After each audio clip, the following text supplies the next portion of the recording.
ಹಾ ನಂದ ತಪ್ಪದ. ತಪ್ಪಾಗಿ ಬೇರೆಯವ್ರ ಹೆಸರು ಹೇಳ್ಬಿಟ್ಟೆ.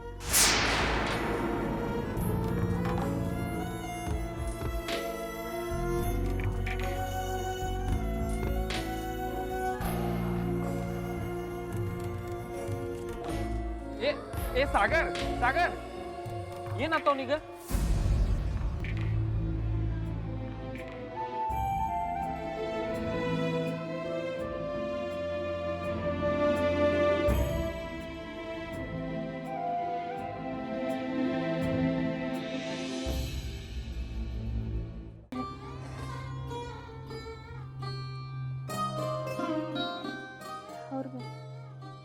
ಕೊಡ್ರಿ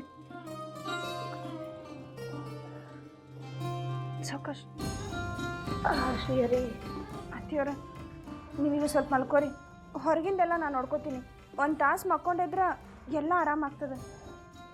ಸುಡ್ಲಿ ಇದೇನಾತ ನಮ್ಮವ್ವ ಇದ ಹೊತ್ನ್ಯಾಗ ಸೊಂಟ ಹಿಡ್ಕೊಂಡು ಕೂತದ. ಕೂತು ಹಿಂಗಾಗೇತ್ ಕಾಣಿಸ್ತದ. ಆ ಕೆಲಸ ಈ ಕೆಲಸ ಅಂತ ಸುಧಾ ಎಲ್ಲೆಲ್ಲೋ ಹೋಗ್ಬಿಡ್ತಾಳ. ಹೊರಗೆ ಪ್ರವಚನದೊಳಗೆ ಮನೆ ಮಂದಿ ಕುತ್ಕೊಳ್ಳೋದು ಭಾಳ ಅವಶ್ಯ ಅದವ. ನೀ ಹೋಗಿ ಕೂತ್ಕೋ, ನಾ ಸ್ವಲ್ಪ ಸುಧಾರಿಸ್ಕೊಂಡು ನಿನ್ನ ಹಿಂದಿಂದ ಬರ್ತೇನೆ. ಆತ್ರಿ ಅತ್ತಿಯವರ, ನೀವು ಆರಾಮ್ ತಗೋರಿ. ಶ್ರೀಹರಿ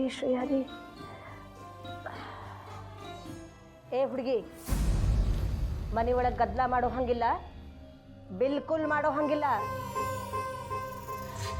ನೋಡು, ಸ್ವಲ್ಪ ಹೊತ್ತು ನನಗೆ ಮಲಗ್ಲಿಕ್ಕೆ ಬಿಡು. ಏನರ ಹೇಳೋದಿದ್ರು ಆಮೇಲೆ ಹೇಳು. ಹೊರಗೆ ಪ್ರವಚನ ನಡೆದದ, ನಾನು ಹೋಗಿ ಅಲ್ಲಿ ಕೂಡಬೇಕು. ಶ್ರದ್ಧಾದಿಂದ ಶುರುವಾದ ಕೆಲಸ ಶ್ರದ್ಧಾದಿಂದನೇ ಮುಗಿಲಿ ಅಂತ ಆ ಭಗವಂತನ ಹತ್ರ ಬೇಡ್ಕೋತೀನಿ. ಶ್ರೀಹರಿ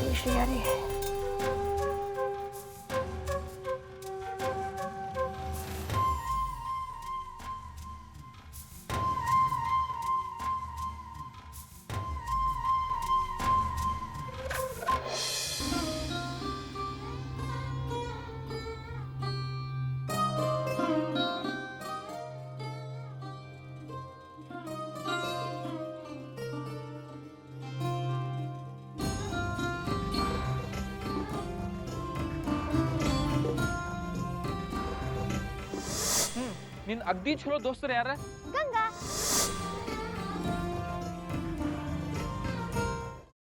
ಕೈಮಾ ಲಿವರ್ ಚಕ್ಕಣ ಮಾಡುವ ವಿಧಾನ: ಒಂದು ಬಾಣಲಿಗೆ ಎಣ್ಣೆ, ಈರುಳ್ಳಿ ಹಾಕಿ ಹುರಿದು ಶುಂಠಿ ಬೆಳ್ಳುಳ್ಳಿ ಪೇಸ್ಟ್, ಅರಿಶಿನ, ಪುದೀನ, ಕೊತ್ತಂಬರಿ ಸೊಪ್ಪು, ಲಿವರ್, ನೀರು, ಬೇಯಿಸಿದ ಕೈಮಾ, ಟೊಮ್ಯಾಟೊ ಪ್ಯೂರಿ, ಗರಂ ಮಸಾಲ, ತುಪ್ಪ ಮುಚ್ಚಳ ಮುಚ್ಚಿ ಬೇಯಿಸಿ. ಈಗ ಕೈಮಾ ಲಿವರ್ ಚಾಕಣ ಸವಿಯಲು ಸಿದ್ಧ. ನಮ್ಮ ಇವತ್ತಿನ ಕಾರ್ಯಕ್ರಮದಲ್ಲಿ GFC ಖ್ಯಾತಿಯ ಕೃಷ್ಣಪ್ಪ ಅವರು ಒಳ್ಳೆ ಚಾಕ್ನವನ್ನ ಮಾಡಿ ಕೊಟ್ಟಿದ್ದಾರೆ.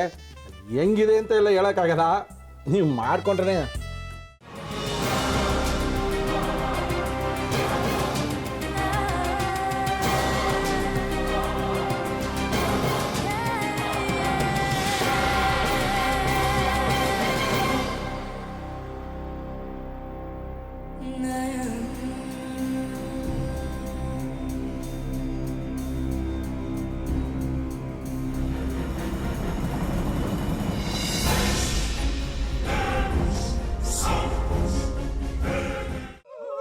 ಎಟ್ಟಿ ತಕೊಳಕ್ ಬಂದವ್ರನ್ನ ಸುಮ್ಮನೆ ಬಿಡಲ್ಲ, ರೂಮ್ ಕರ್ಕೊಂಡೋಗಿ ಸಾಯಿಸ್ಬಿಡ್ತದೆ. ರೂಮಿಗೆ ಕರ್ಕೊಂಡೋಗಿ ಯಾಕೆ ಸಾಯಿಸ್ತಾಳೆ? ಯಾಕಂದ್ರೆ ಅದು ಅವಳು ಪ್ರಿಯಕರನ್ ಸಾಯಿಸಿದ ಜಾಗ, ಅದಕ್ಕೆ ಅಲ್ಲಿಗೆ ಕರ್ಕೊಂಡೋಗಿ ಸಾಯಿಸ್ಬಿಡ್ತದೆ. ಈ ಮನೇಲಿ ದೆವ್ವ ಇದೆ ಅಂತ ಭಾಸ್ಕರ್ ಅವ್ರು ನನ್ಗೆ ಹೇಳೇ ಇಲ್ಲ. ಅವ್ರ ಹಟ್ಟಿಲಿ ವಾಸ ಆಗಿದ್ರೆ ತಾನೆ ಹೇಳಕ. ಹಟ್ಟಿಲಿ ವಾಸ ಆಗಿರೋರ್ನ ಯಾನು ಮಾಡಲ್ಲ, ಆದ್ರೆ ಹಟ್ಟಿ ತಕೊಳಕ್ ಬಂದವ್ರನ್ನ ಅದು ಸುಮ್ಮನೆ ಬಿಡಲ್ಲ. ಇದನ್ನೆಲ್ಲ ಹೇಳ್ತಿದ್ಯಲ್ಲ, ನೀ ಯಾರು? ನಾನು ಈ ಹಟ್ಟಿ ವಾಚ್ಮ್ಯಾನ್. ನಾನು ಅರ್ಜೆಂಟಾಗಿ ರಾಮನಗರ ಹೋಗ್ಬೇಕು. ನೀನು ವೆಹಿಕಲ್ ಕಳಿಸ್ತೀಯಾ? ಅಷ್ಟೇ ತಾನೆ. ಎಷ್ಟು ಗಂಟೆಗೆ ಅಂತ ಹೇಳಿ ಕಳಿಸ್ತೀನಿ. ಮೊನ್ನೆ ಯಾರೊಬ್ರನ್ನ ಕಳಿಸಿದ್ಯಲ್ಲ, ಅವನೇ ಕಳಿಸು, ಚೆನ್ನಾಗಿ ಓಡಿಸ್ತಾನ ಅವನು. ಮೊನ್ನೆನಾ? ಹಾ, ಶಿವು ಇರಬೇಕು. ಹಾ, ಅವನೇ. ಅಯ್ಯೋ, ಅವ್ನು ನಿನ್ನೆಯಿಂದ ಕೆಲಸಕ್ಕೆ ಬಂದಿಲ್ಲ. ಫೋನ್ ಮಾಡಿದ್ರೆ ರಿಸೀವ್ ಮಾಡ್ತಿಲ್ಲ.